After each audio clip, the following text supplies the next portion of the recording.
그것은 늙은 엘리에게 얼마나 치명적인 타격이었습니까? 그는 얼마나 두려워서 소식을 기대했는지 봅시다.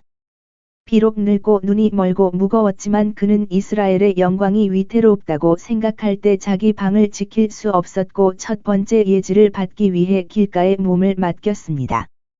그의 마음이 하나님의 궤로 말미암아 떨렸습니다. 13절.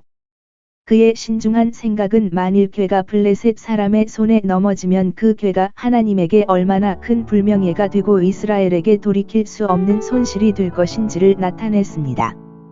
불경한 승리의 소식이 가드에서 전해지고 아스글론 거리에 발표될 것이었습니다. 그는 또한 그것에 대한 임박한 위험이 무엇인지 이해했습니다.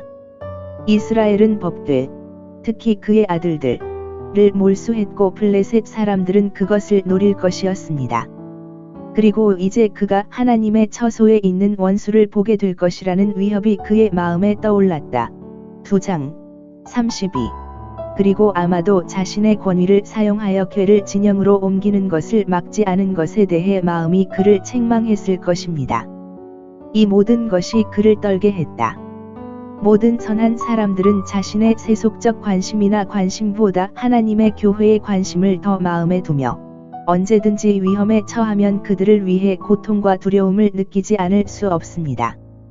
방주가 안전하지 않다면 어떻게 쉬울 수 있습니까? 그는 얼마나 비통한 마음으로 소식을 받았습니다. 그는 볼 수 없었지만 성의 소란과 부르짖는 소리는 들을 수 있었고 애통과 화의 소리인 줄 알았습니다. 조심스러운 재판관처럼 그는 이렇게 묻습니다. 이 소란의 소음은 무엇을 의미합니까? 14절. 그는 그 이야기를 그에게 매우 분명하게, 그리고 자신이 그 목격 증인이었기 때문에 큰 확신을 가지고 이야기를 하는 군대에서 특급으로 왔다는 말을 듣습니다. 16, 17절. 군대의 패배와 많은 병사들의 학살에 대한 기사는 재판관으로서 그에게 매우 비통한 일이었다. 그가 그토록 방종하다가 두려워할 만한 이유가 있었지만 회개하지 않고 죽었던 그의 두 아들의 죽음에 대한 소식은 아버지로서 그를 부드럽게 감동시켰습니다. 그러나 그의 마음이 떨린 것은 이 사람들 때문이 아니었습니다. 그는 다윗이 압살롬을 대신한 것처럼 그의 아들들을 위한 열렬한 애가로 이야기를 중단하지 않고 이야기가 끝날 때까지 기다립니다.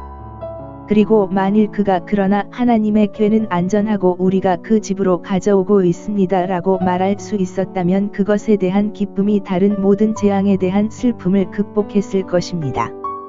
그를 쉽게 만들었습니다. 그러나 그 사자가 하나님의 궤를 빼앗겼고 그는 마음의 찔림을 받고 영혼이 쇠약하여 기절하여 자리에서 떨어졌고 부분적으로는 기절하여 부분적으로 넘어지면서 그는 즉시 사망했고 더 이상 말을 하지 않았습니다. 그의 심장이 먼저 부서지고 목이 부러졌습니다.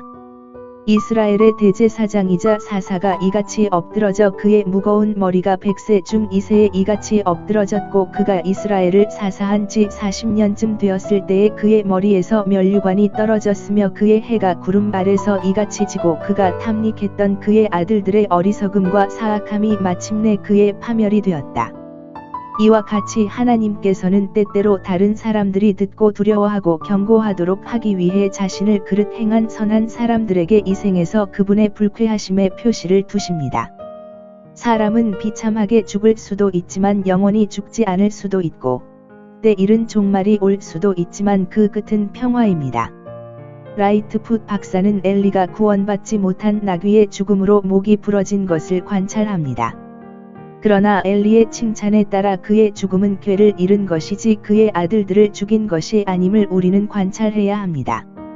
그는 사실상 내가 궤와 함께 떨어지게 하소서 하나님의 규례가 제거될 때 경건한 이스라엘 사람이 무슨 위로를 받고 살 수 있겠습니까? 라고 말합니다. 방주가 사라진다면 이 세상의 모든 것, 생명 자체도 작별입니다. 그의 아들들을 죽이는 것이 아닙니다. 그는 사실상 내가 궤와 함께 떨어지게 하소서 하나님의 규례가 제거될 때 경건한 이스라엘 사람이 무슨 위로를 받고 살 수 있겠습니까? 라고 말합니다. 방주가 사라진다면 이 세상의 모든 것, 생명 자체도 작별입니다. 그의 아들들을 죽이는 것이 아닙니다. 그는 사실상 내가 그와 함께 떨어지게 하소서 하나님의 규례가 제거될 때 경건한 이스라엘 사람이 무슨 위로를 받고 살 수 있겠습니까? 라고 말합니다. 방주가 사라진다면 이 세상의 모든 것, 생명 자체도 작별입니다.